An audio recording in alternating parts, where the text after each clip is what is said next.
हा चमत्कार नाहीये, हे संतांच्या तपश्चर्याचं फळ आहे, ज्याला परमात्म्याची कृपा म्हणायचं. आणि जेव्हा कृपा होते तेव्हा अशक्य शक्य व्हायला कमी नाही पडत.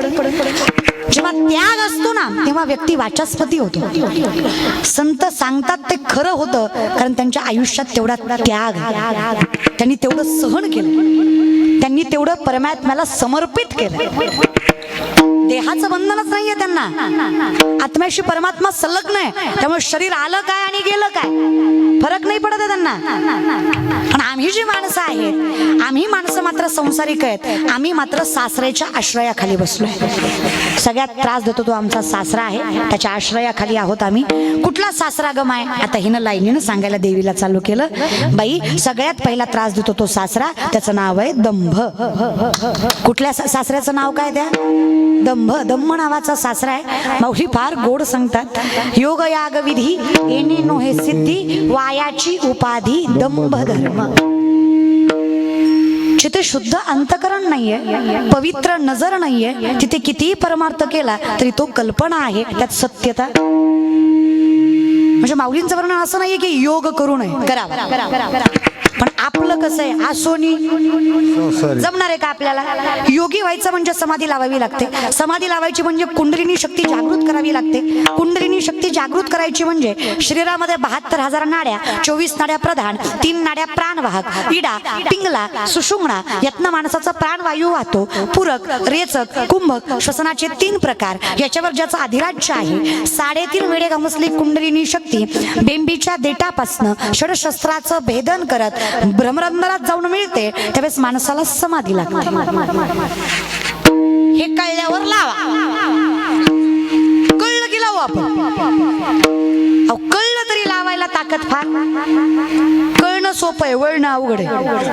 कळत नाही असं कुणी नाही जगात, सगळ्याला सगळं कळतं. माझ्यापेक्षा जास्त तुम्हाला कळतं. कळत कसं नाही?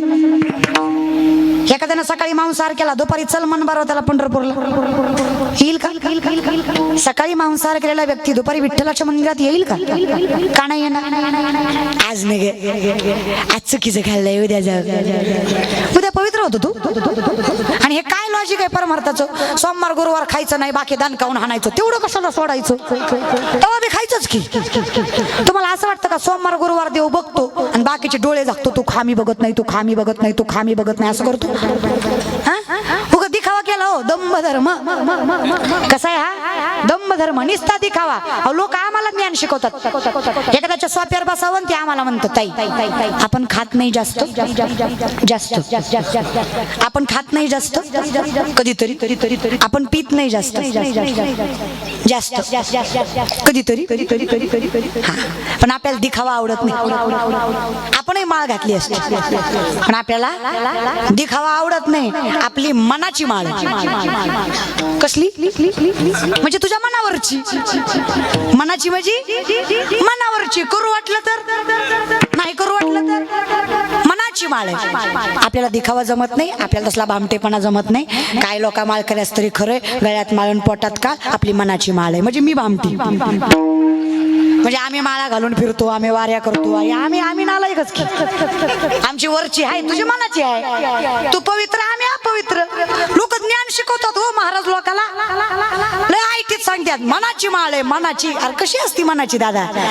अरे गळ्यात तुळशीची माळ असावी, कपाळाला गंध असावा, दारात तुळस असावी, देवघरात विठेवरचा मालक असावा. अरे राक्षस जरी दारात आला वैष्णवाच्या, तरी त्यानं दुर्बुद्धी दारात सोडून घरात सद्बुद्धीनेच प्रवेश करावा, एवढी ताकद वैष्णवात आहे. त्यालाही वाटावं ज्याच्या घरात चाललोय ते येडं नाही, आणि ते जरी येडं असलं त्याचा बाप लय शहाणा आहे. अरे त्याला त्रास दिला तर ते माफ करील, पण त्याचा बाप आपल्याला माफ करणार. कळेल ना त्याला, त्याचा मालक लय शहाणा आहे. काय हरकत आहे मी वैष्णव आहे सांगायला? काय हरकत आहे मी हिंदू आहे सांगायला? कशाला लाजताय? हा घाल माळ. वैभव लागतं रे त्याला, पुण्य लागतं, सामर्थ्य लागतं, पावित्रता लागते. उगाच कुणाच्याही गळ्यात माळ पडत नाही. भाग्य फार लागतं. टाळ्या कोण वाजवतोय?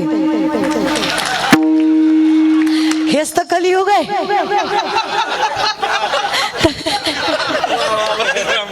दंभ धर्म महाराज. ते तुम्ही जे कलियुग म्हणता ते हीच आहे. अवघड दादा, नवल वाटतं मला लोकांचं. लोक स्वतःच्या सॅटिस्फॅक्शनसाठी, स्वतःच्या समाधानासाठी कुणालाही नाव ठेवायला तयार आहेत, कुणालाही. ज्यांना काही ज्ञान नाही, बरं मी ज्ञानाचं म्हणू द्या, ज्ञान आपल्यालाही नाहीच आहे, पण ज्यांना थोडीफार माहिती नाहीये ती माणसं वारकरी संप्रदायाला म्हणतात काय खरं राहिलंय. अरे खरं राहिलं नाही असं नाही, तुम्ही खरं स्वीकारायला तयार नाही आहात. त्यात सगळं खरंच आहे पण तुम्ही स्वीकारत नाही. तुम्ही जो करताय तो खोटेपणाच आहे. मग तो परमार्थ योग याग विधी येणे नोहे, तो काही सिद्धीला जाणार नाही. असत्य नको, सत्य. आणि मला माहित असावं सत्य तू, सत्य तू, सत्य तू विठ्ठला, बाकी सगळं जगत वास आहे, इमॅजिनेशन आहे, कल्पना आहे. पण हे कलियुग आहे. चाणक्य 5000 वर्षापूर्वी सांगतात ही माणसं कल्पनेतच जगतात. हे ते 4 माणसं एकच खोटं बोलली की खोटं सुद्धा खरं होतं. खरं आहे की खोटं? इथे 4 माणसं एकच खोटं बोलली की खोटं सुद्धा खरं होतं. चुकून 5वा खरं बोलला तर 4 मिळून त्याला खोटं ठरवते. ती क्वांटिटी तुम्हाला सोपं करून सांगते, नीट ऐका. कुठल्या ग्रंथात लिहिलं होतं दिवाळीत मोती साबण वापरायचा? कुठला हिंदू धर्माचा ग्रंथ? सनातन धर्म? नाही, नाहीच. तरी सुद्धा 90% महाराष्ट्र, 90% महाराष्ट्र, कीर्तनकारापासून व्यापाऱ्यापर्यंत, शेतकऱ्यापासून राजकारण्यापर्यंत सगळी माणसं दिवाळीला मोती साबण का? कल्पना, ऍडव्हर्टाइजमेंट, क्वांटिटी जास्त आहे ना. दिवाळीच्या 2 महिने आधीपासून ऍडव्हर्टाइज लागते. उठा उठा दिवाळी आली, मोती सणाची वेळ झाली. दिवाळी त्रेतायुगापासून आहे रे. आम्ही म्हणजे माणसं बघा ना, आम्ही तत्व वगैरे लावत नाही, जिथं लावायला पाहिजे वापरू नये किंवा वापरावा असं काही माझा भेद नाहीये. मी तुम्हाला उदाहरण सांगते की अशी आपली परिस्थिती. लोक आहे ती तर अंगाऱ्यावर विश्वास आहे पण बुक्यावर नाही. कळलं त्याला, कळलं महाराज. आमचं लय अवघड आहे, भामट्यावर आहे पण संतावर. आणि पुन्हा म्हणायचं परमार्थ असा. अरे तू कुठं गेला ती बघ ना. तू जिथे गेला तो परमार्थ आहे का हे बघ. जयाचे आहे का धड नाही, तयासी परित्र पुससी काही. तुला योग्य गुरु मिळत नाही हे सुद्धा तुझ्या पापाचंच लक्षण आहे की तुला परमार्थ खरा सापडत. तू ज्याला मानतो तीच येडा, मग तुला काय खरं खोटं कळायचंय? है की नाही? तू ज्याला मानतो याच्यावरून तुझी पात्रता कळते की नेमकं तू कुठल्या बुद्धिमत्तेचा आहे, कळतं की नाही? पण विनंती आहे, द्वैताची झाडणी गुरु विनत ज्ञान आणि तया कैची कीर्तन घडेल ना. आम्ही ज्याचं गुरुच असत्याची लागवड करून घेणार आहे त्याला कीर्तन काय, संकीर्तन काय, परमार्थ काय आणि चिंतन काय फळ मिळणार? कारण सासराच दंभ आहे ना याचा. हा ज्याच्या आश्रयाखाली आहे, सासरा म्हणजे घराचा मालक झाला की नाही? तुम्हाला अभंग कळतोय ना? सासरा म्हणजे कोण झाला? घराचा मुख्य झाला की नाही? मुख्य आता नाही राहिला पण असं पहिल्या काळात महाराज बरं का, सासरा घराचा कोण असायचा? मुख्य असायचा, मुख्य अधिकारी असायचा. पैशाचा व्यवहार त्याच्या हातात, कामं कशी करायची, कुठली करायची, कुणाच्या हातात? सासऱ्याच्या हातात. मग सासरा म्हणजे झाला मालक. आता ज्याचा मालकच दंभ त्याला काय परमार्थ गोड लागणार?